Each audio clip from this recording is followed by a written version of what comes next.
All right, today we're going to be doing lesson 9.7, which is graphing quadratic inequalities. Now, already in chapter 9, we've learned how to graph quadratic equations. The only thing that's going to be different here is a quadratic equation has an equal sign, whereas a quadratic inequality has an inequality sign. Now, if you remember, inequality signs are greater than or equal to, less than, or less than or equal to. Okay, so that's going to be the only thing different. But before we graph, we're going to go ahead and we're going to take a quadratic inequality and we're going to see if the ordered pair that they've given us is going to be a solution to this inequality. First of all, when I have an ordered pair, I always know that the ordered pair is written x, comma, y. So I know that negative 2 can be plugged in for x wherever I see x in this inequality. I also know that negative 4 can be plugged in for y anywhere I see y in this inequality. So what I'm going to do is I'm going to plug each of these numbers into this equation that I have, and I'm going to check it out and figure out, will this be a solution to the inequality or not? So let's first plug in negative 4 for y is greater than negative 2, then in parentheses, since I'm plugging in negative 2 for x, I'm going to do negative 2 squared, minus, then for x I have to write negative 2. Don't forget there are two negative signs there. There's a negative sign in front of the x, and my 2 has a negative sign. I cannot just write 1. That would be incorrect. Plus 1. All right? So now let's just solve it. Negative 2 squared is going to be 4. Two negative signs right here is going to make a what? A positive sign. So it's going to be a plus sign. So I'm going to write plus 2 plus 1. Negative 4 is greater than. Negative 2 times 4 is negative 8. Plus 2 plus 1. Negative 4. Negative 8 plus 2 is going to be negative 6. Negative 6 plus 1 is negative 5. So, is negative 4 greater than negative 5? Yes, it is. So, I know that this point will be a solution. Okay? Now, let's try the next point. I've got 0, negative 1. So, I'm going to plug in 0 for y. 0 for x and negative 1 for y. So I'm going to plug negative 1 is greater than negative 2 times 0 squared minus 0 plus 1. Now, if you notice right here, I do only have one negative sign now. And that's because 0 did not come with a negative sign. 0 is just 0. So I don't have to worry about it. I could just use the sign that is in front of the variable. All right, 0 squared is 0. 2 times 0 minus 0 plus 1. Negative 2 times 0 is 0. 0 minus 0 plus 1. 0 minus 0 is 0. Plus 1 is 1. So now I have negative 1 is greater than 1. Is this a solution? No, because negative 1 is not greater than negative 1. Negative 1 is not greater than positive 1. So this would be no. Now, you've already done these before. This is a review, okay? So you will have a few questions on your homework like this tonight, but it's basically a review. All right, let's go into graphing quadratic inequalities. There are 6 steps, or really there's only 5, but number 4 and 5 are kind of the same step, to graph a quadratic inequality.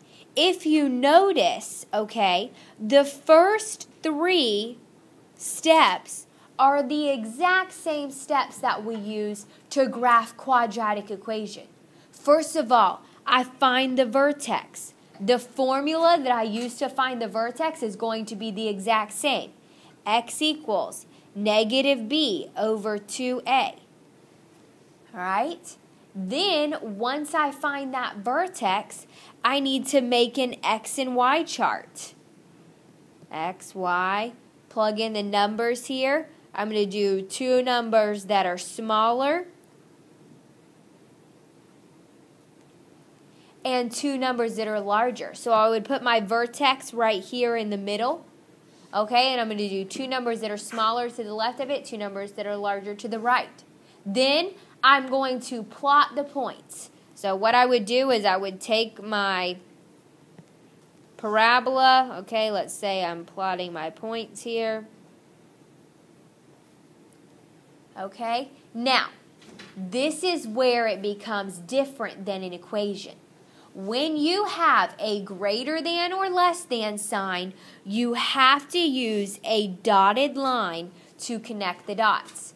When you have a greater than or equal to, less than or equal to, you use a solid line to connect the dots. Now, this is the exact same thing that we did when we graphed linear inequalities. The only thing different is we were making a line when we were doing linear inequalities. Now, when we're doing quadratic, we're doing parabolas. So it's just going to be a little bit different because it's curved.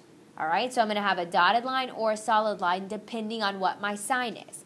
Now, the last step is we have to shade, because greater than or less than can mean a lot of different numbers. If I said x is greater than 1, that means x can be 2, 3, it could be 10, it could be 100. So I've got to shade the region that is appropriate. Now, it's a lot easier to explain shading the region when we actually graph it. So that's what I'm going to do. But just remember that once you draw your line, whether it be dotted or solid, you still have to do shading.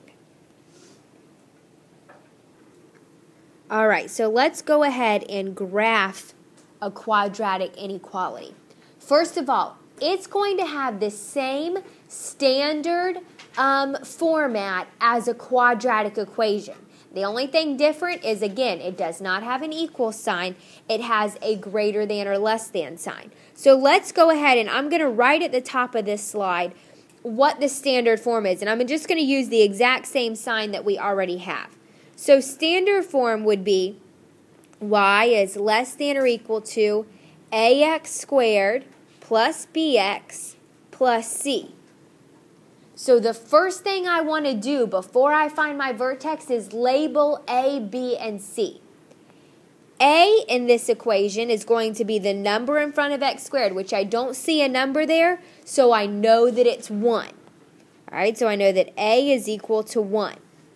I know that b is going to be equal to 0, because first of all, I know that b is always going to be in front of an x. And I look at that equation and I don't see an x at all. It's not like the x squared where I see it and I don't see the number, so I know it's 1. No, when I don't see an x at all, that means it is 0. The number in front of that is going to be 0.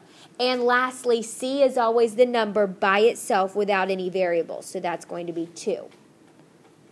All right, step number 1 is going to be finding the vertex. So I want to use the same formula that I've learned, negative b over 2a, and plug in the correct numbers. X equals negative 0 over 2 times 1. Anytime I have 0 as my numerator, my answer will always be 0. So now I need to make an x and y chart.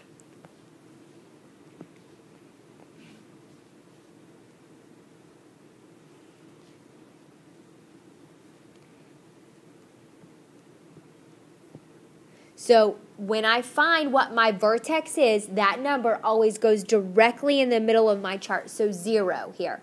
I'm going to do two numbers that are smaller, which is negative 1 and negative 2, and two numbers that are larger, which is 1 and 2. Now what I'm going to do is I'm going to plug in each of these numbers up until the vertex into my equation so that I can find what numbers I need to plug in. Once I get to the vertex, I can just repeat the values. So I'm going to have y is less than or equal to, don't forget that sign, x squared, which is negative 2 squared plus 2. All right, solve this out. Y is less than or equal to, negative 2 squared is 4. 4 plus 2 is equal to 6. So I know that for the x value of negative 2, my y value will be 6. All right, let's try the next one, which is going to be negative 1. Plug in a negative 1 here. Negative 1 squared is going to be 1. 1 plus 2 is equal to 3. All right, let's do the next one. 0. So I plug in a 0 here. 0 squared is 0. 0 plus 2 is equal to 2. Now, I've gotten to my vertex. All I need to do is I don't need to sit here and keep plugging in numbers because I know I'm going to get the exact same thing. So I do 3 and 6 here. All right? Once I've got that, now it is actually time to do my graphing. So this is where you're going to want to get a piece of graph paper. I'm going to erase all the work that I've done here so it doesn't show up.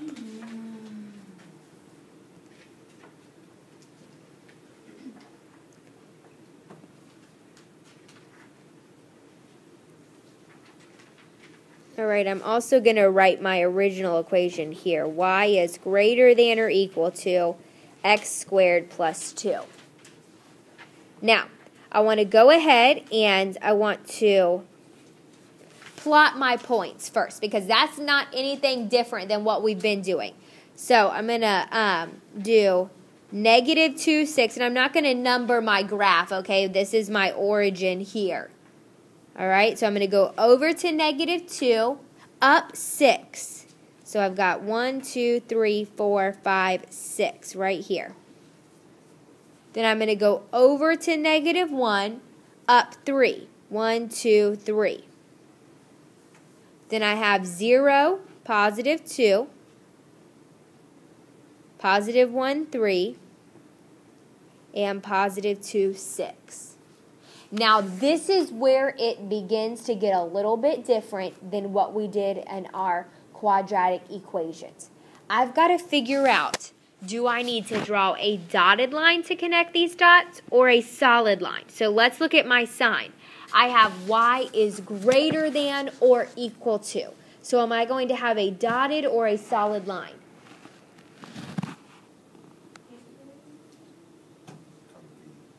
A solid line. Very good. So I'm going to draw a solid line to connect my points. All right, looks just like a regular parabola. Now, this is the part where we are going to shade. So I want everyone to pay attention here. All right, shading. If, and I'm going to actually write this part down.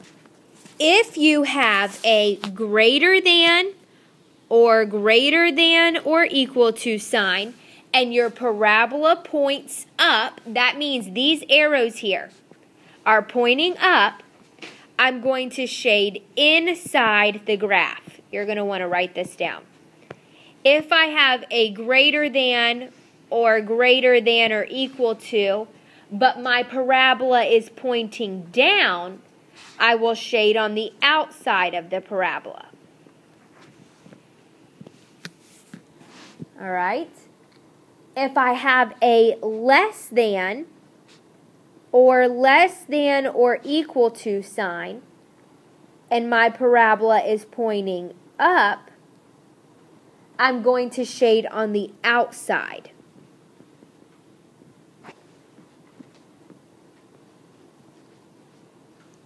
If I have a less than or equal to, and my parabola points down, I will shade on the inside, okay? Think about it, okay? If it's greater than and it's up, we always equate greater than to going bigger or going higher or going up. It's going to be inside that parabola. The inside is basically the part that is, I don't want to say the best part, but that's going to be the part that goes with greater than up inside. Now, if it's greater than, but my parabola is going down, okay, that's the opposite. So it needs to go on the outside of the parabola. If I have a less than sign and my parabola is pointing up, again, it's the opposite, so it will need to shade on the outside. If I have a less than and it's pointing down, again, it's the same. Less than we equate with going down. It's going to be on the inside, okay? So let's look at our sign. I had to erase it, but I'll write it back down here. Y is greater than or equal to x squared plus 2. I have a greater than or equal to sign, and it's pointing up. So where should I shade? On the inside. Very good. So what you do is you just kind of take your pencil and shade right on the inside of this parabola. Doesn't have to be perfect shading. Just make sure I know that you are shading inside of the parabola. All right, let's do one more of these. I've got another inequality. Again, I'm going to write up here the standard form of a quadratic inequality. I'm going to use the exact same sign that I have. Y is less than ax squared plus bx plus c. All right, let's label A, B, and C. A is equal to 1, B is equal to 1, and C is equal to 8.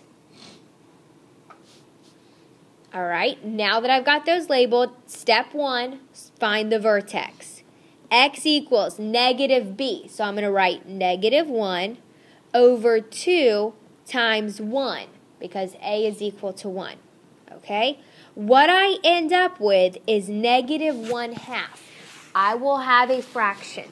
That's okay. I don't have to use fractions in my X and Y chart. I can make whole numbers, or I can make every number a whole number except for the vertex. So I'll only have to deal with a fraction at one time. So I'm going to do my X and Y chart.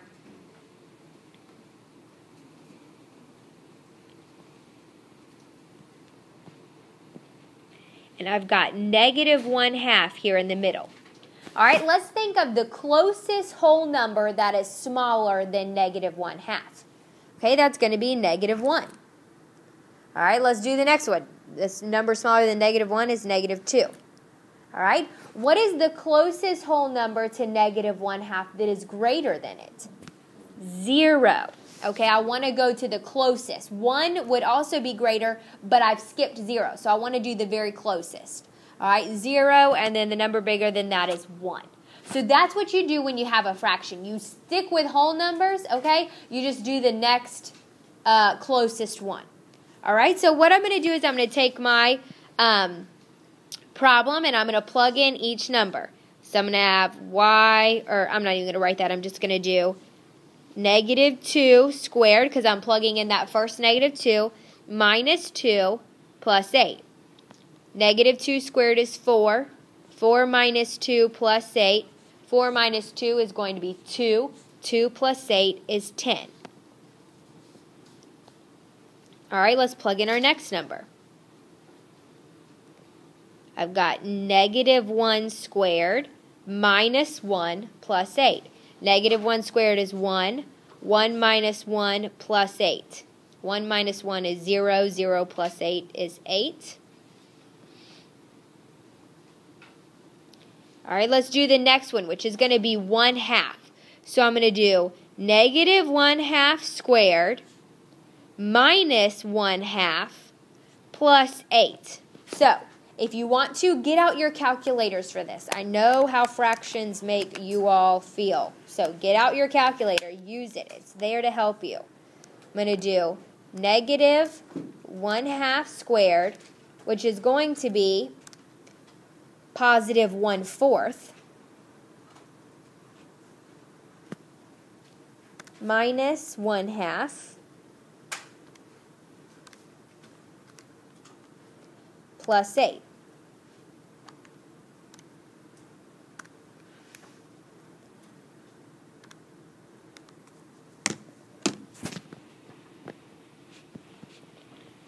What that gives me is 7 3/4.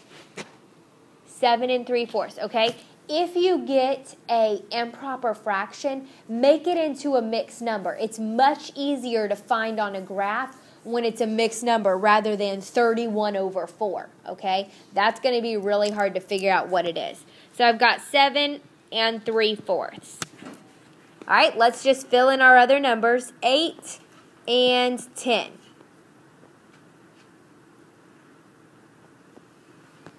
I'm going to write over this with blue so we can see it on the next slide.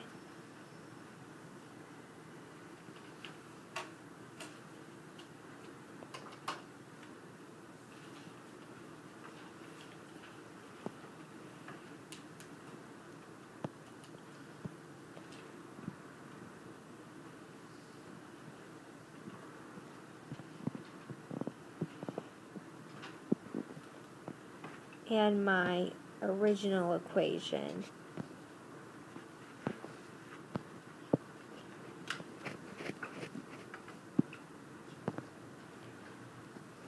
Y is less than x squared plus x plus 8. All right, let's go ahead and graph this.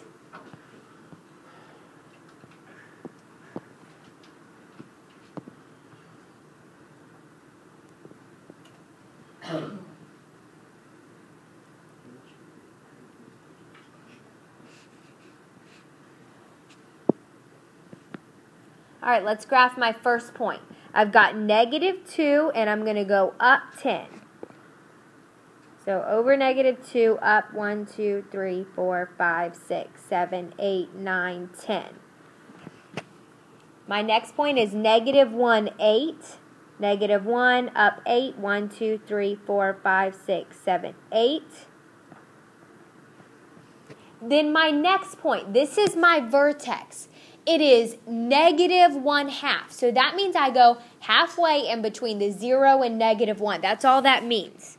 Okay? And then I'm going to go up 7 and 3/4. So I'm going to go all the way up to the 7. So 1, 2, 3, 4, 5, 6, 7. And up about 3/4 of the way, which is right about there. Okay? I'm going to guess. It's not going to be a perfect -1/2 and 7 3/4. But I'm going to get it as close as I can. All right, then the next point, 0, 8, so it's going to be right there, and 1, 10, which is right here. Okay, now I need to figure out, am I going to have a dotted line or a solid line? It's a less than sign. Josh? Dotted line, very good. So I draw my dotted line here. And it's pointing up. Now, I have a less than sign, and my graph is pointing up. Less than and up. Where would I shade? The outside. Very good. So I'm going to sit here, and I've got a lot to shade on the outside. So just make sure that you shade the whole graph area, okay? And you don't get any on the inside of the graph, because that's what I want to see. I want to see that you know I'm not supposed to shade on the inside, I'm supposed to shade on the outside, okay? And again, it does not have to be perfect shading. All right, and that's how you graph quadratic inequalities.